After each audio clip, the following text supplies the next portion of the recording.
Hello everybody! Welcome back to On the Bright Side. My name is Daniel, and I'm watching Fate Apocrypha.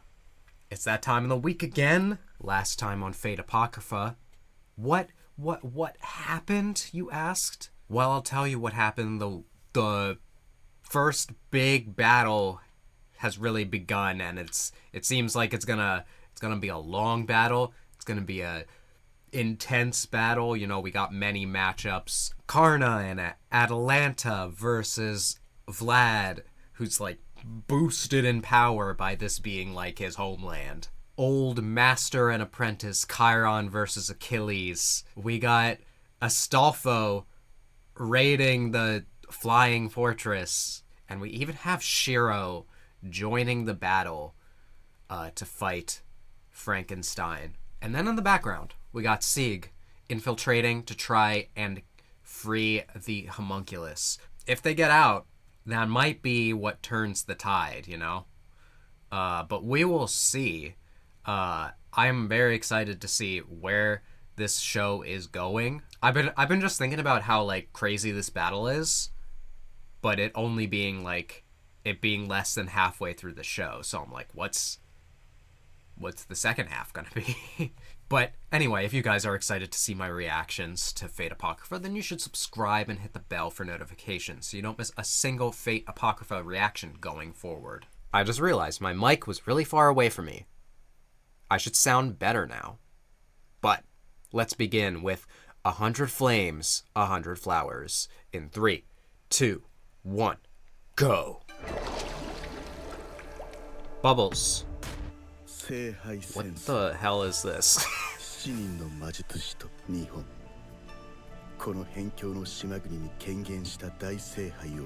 Oh, we're seeing how this happened? Who's he got with him? Who is that? That another servant?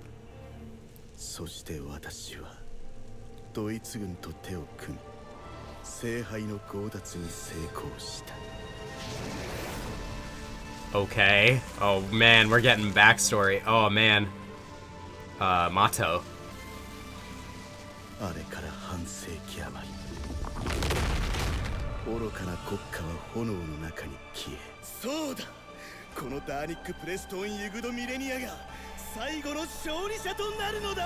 Which is how all the Holy Grail's wars were avoided in Fuyuki, huh? Who is that in the background of the burning building? Oh man, don't tell me.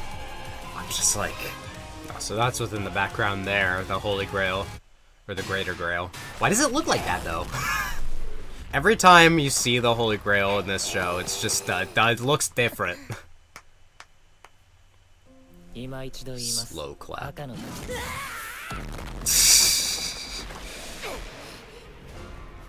Damn, he's fast. Yeah, and he has Shakespeare with him. I'm a bard. I just, yeah.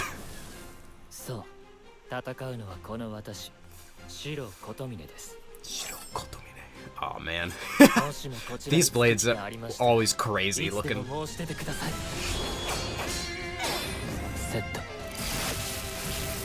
Oh man.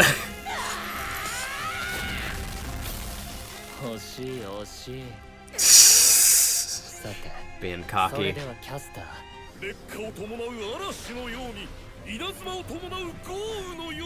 Yeah. Buff me with your words. Basically, I assume what his powers are. He can make whatever he says kind of like come true. Oh shit. But I like Frankenstein. God damn.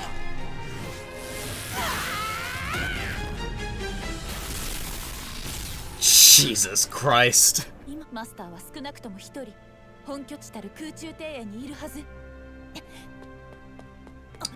Should there be?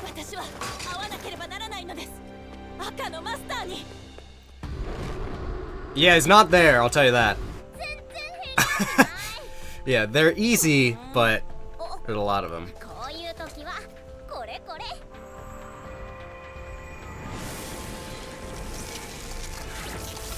Oh?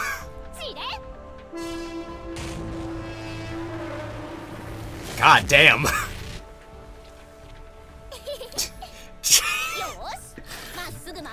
Astolfo's the type of character that, like, you look at them and you're like, they're not extremely overpowered. Oh man, the animation in this episode, I have already noticed that it's quite good. Oh, Spartacus is here. Okay, now it's probably gonna be one-on-one, huh? Atlanta, thank you. Ooh. He does not care. There she goes! Whoosh!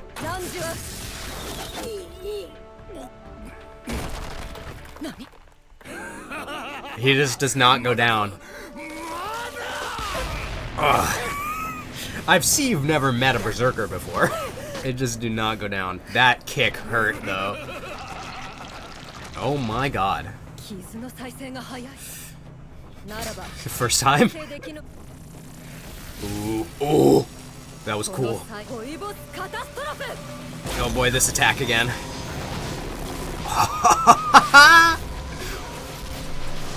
Oh man, look at this shit. Look at this effect animation. Oh my god.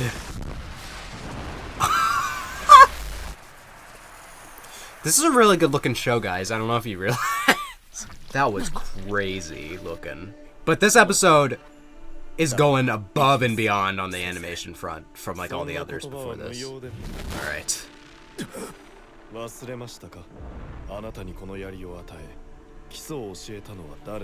Yeah.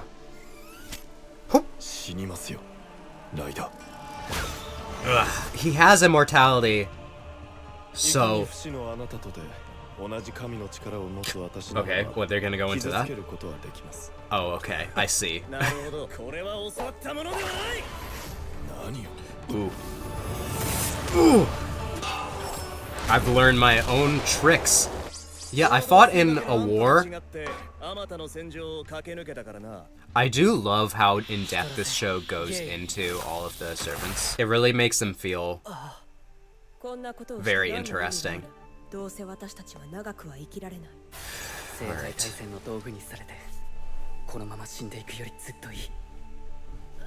That's what he believes. Alright, let's see. Yeah, Samira, she's kind of a caster. I've been told that she has other caster forms. Oh god! I mean, basically magic assassin. Man, every Astolfo power, I'm just like, oh my god.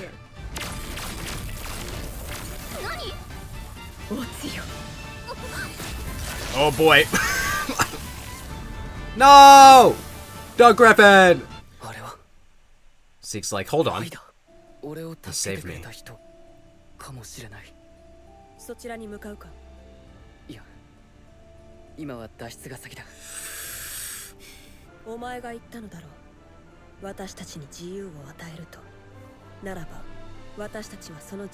Yeah, you've done that. Now you go do your thing.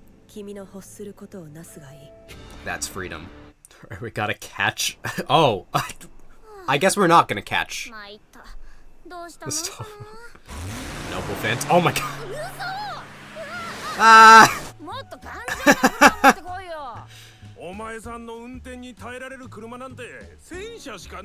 Sup?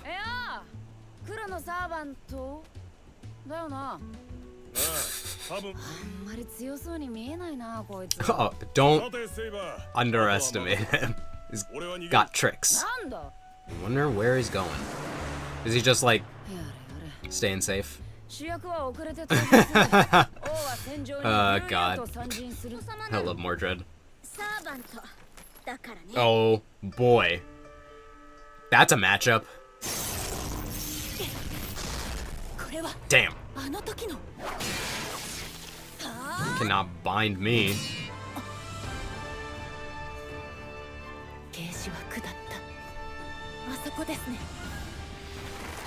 Oh, there she goes. Right, I forgot they can grow and like... Oh my god! Akira uses them as like shields at one point, right?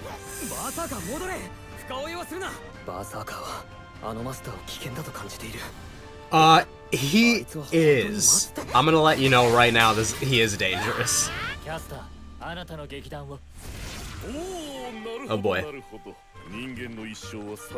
Life is but a walking shadow. Good one.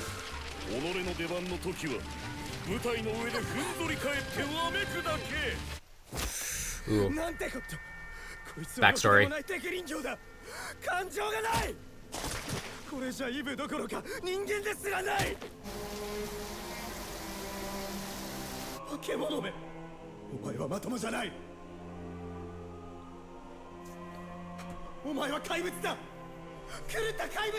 I mean, if you've read Frankenstein, you know that Victor is just the worst.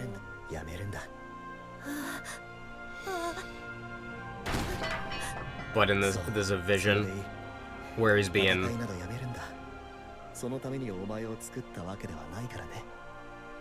nice. This is sad.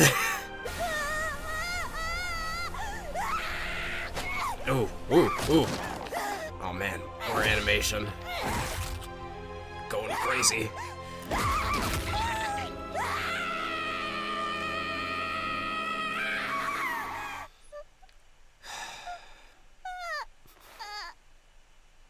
Damn.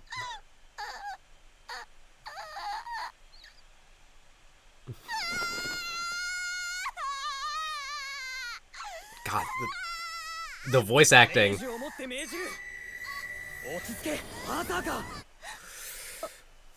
Huh. Wow, that was a very intense scene.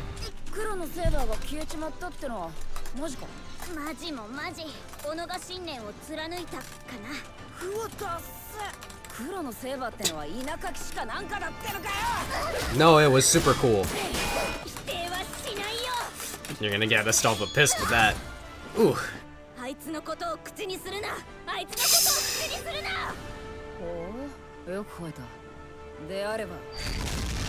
Uh-oh.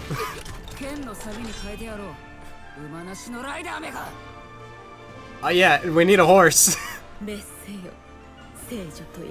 Perish. What now? Oh, laser, huh? Or... yeah, just a full-on laser.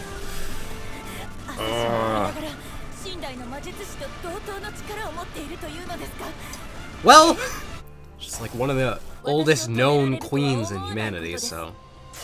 But man, rulers are strong, huh?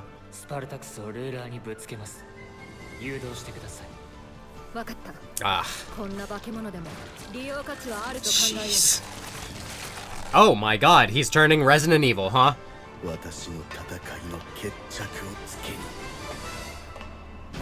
Man, these episodes are crazy!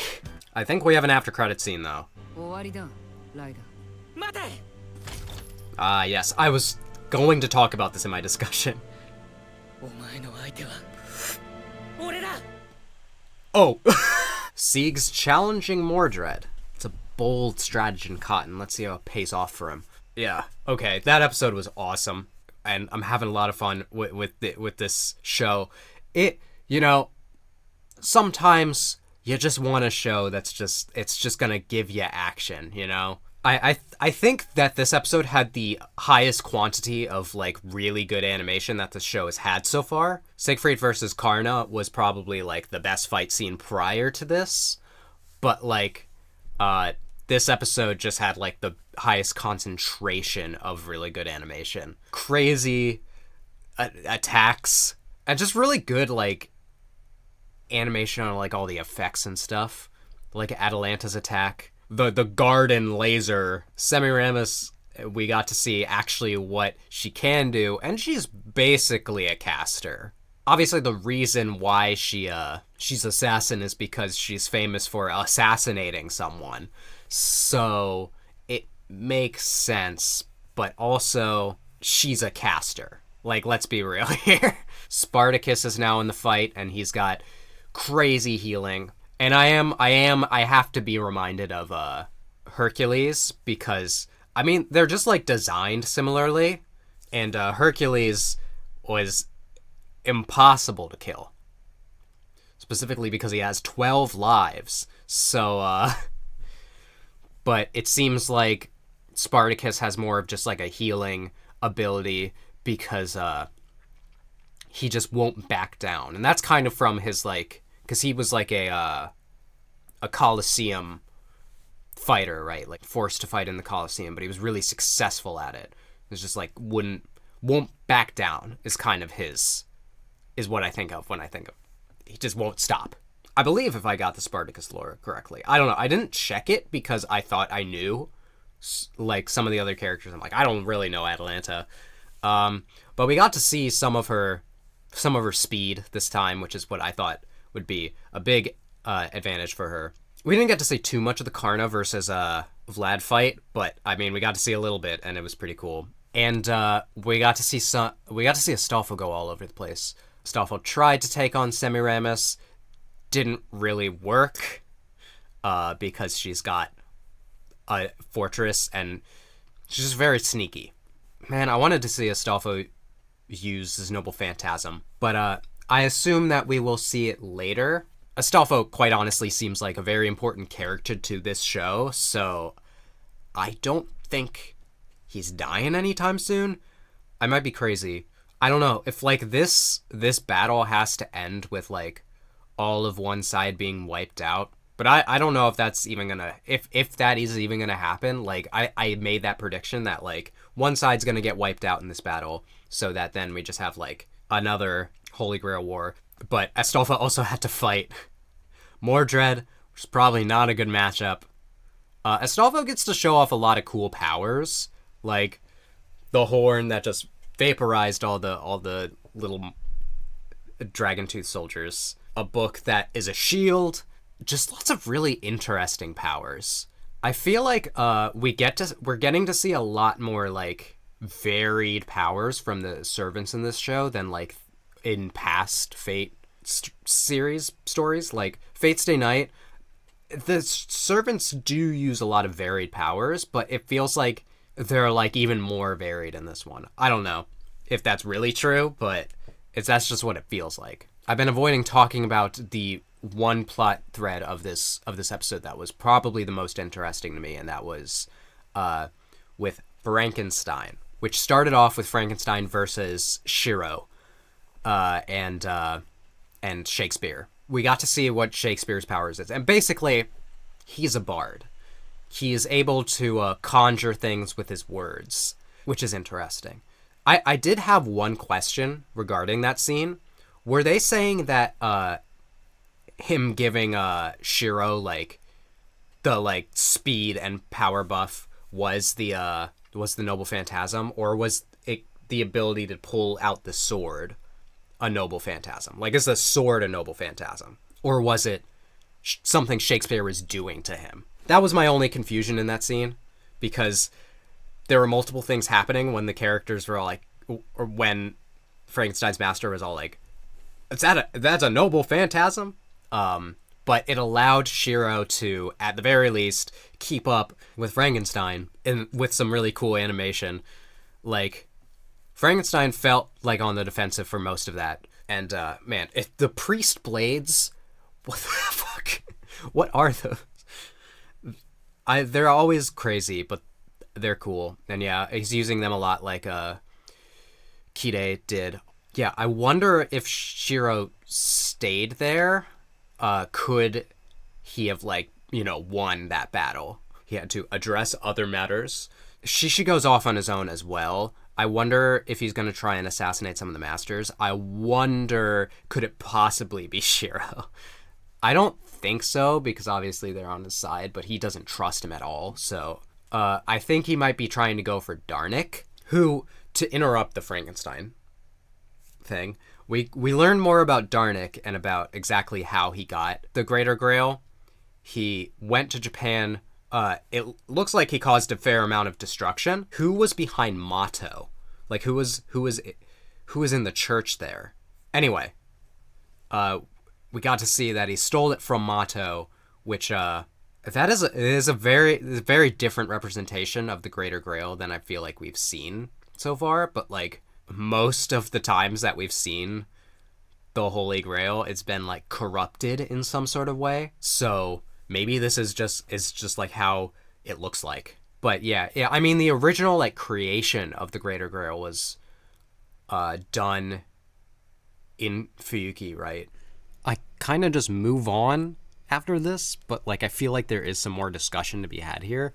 Like I went back and tried to look at who was in the church as it was burning, and I could not recognize them. But I also was like sure that he stole it from Mato, but I'm not 100% sure.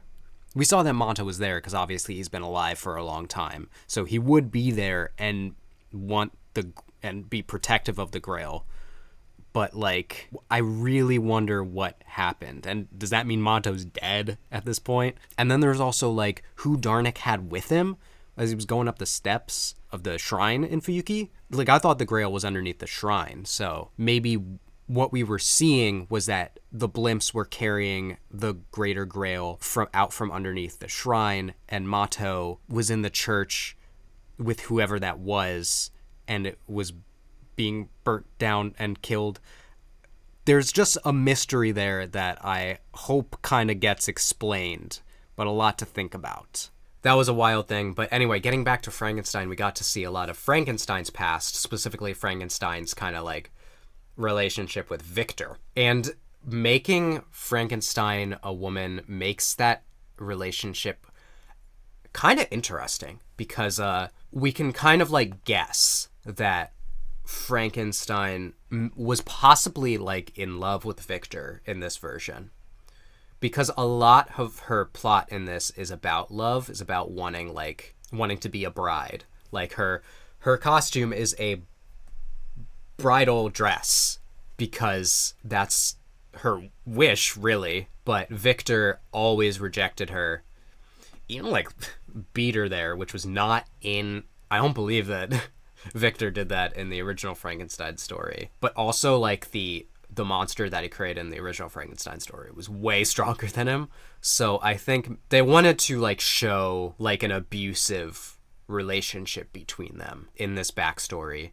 And that seems to be what like the rejection of this kind of like love is what has given Frankenstein the madness that causes her to be berserker. So it was a really emotional scene. It was kind of hard to watch, but there was also some crazy animation on her kind of losing her mind. Maybe she did once love Victor, but probably not anymore. It's interesting that it's like a situation that I interpret as love turned to hate. Like when you hate someone that you once loved or tried to love, that's like more powerful than someone that you just always hated, you know? We got to see a command spell be used to calm her down. And yeah, to Frankenstein's master, you cannot fix her. Maybe, I don't know. He seems to be very accepting of her, and I'm just worried that that story is going to end in tragedy, much like the Frankenstein novel. Frankenstein became a much more interesting character to me in this episode. So did Darnik, and the rest of the fights were awesome. I didn't even mention Achilles and Chiron. I mean, so they can hurt each other because they've both got like divine kind of abilities. Like, yeah, Achilles is showing off that like, I wasn't just your student. I've been a warrior in multiple wars. His experience on the battlefield possibly goes beyond Chiron, but I don't know. Chiron also trained Hercules, so we'll see. Pretty evenly matched from what I can tell. Anyway, I'm really excited to see where this goes. I'm excited to see some more peak animation. But yeah, I hope you all enjoyed my reaction. If you did, you can let me know by leaving a like, and you can subscribe, hit that bell for notifications so you don't miss the next Fate Apocrypha. I almost said ReZero. Both reactions. And feel free to leave a comment. Let me know what you thought about this episode. Answer some of my questions, but only answer the ones that would be spoilers. Them's are the breaks. And I hope that I can make your day better, and I hope that you continue to have good days. Till next time, Take it easy, everyone.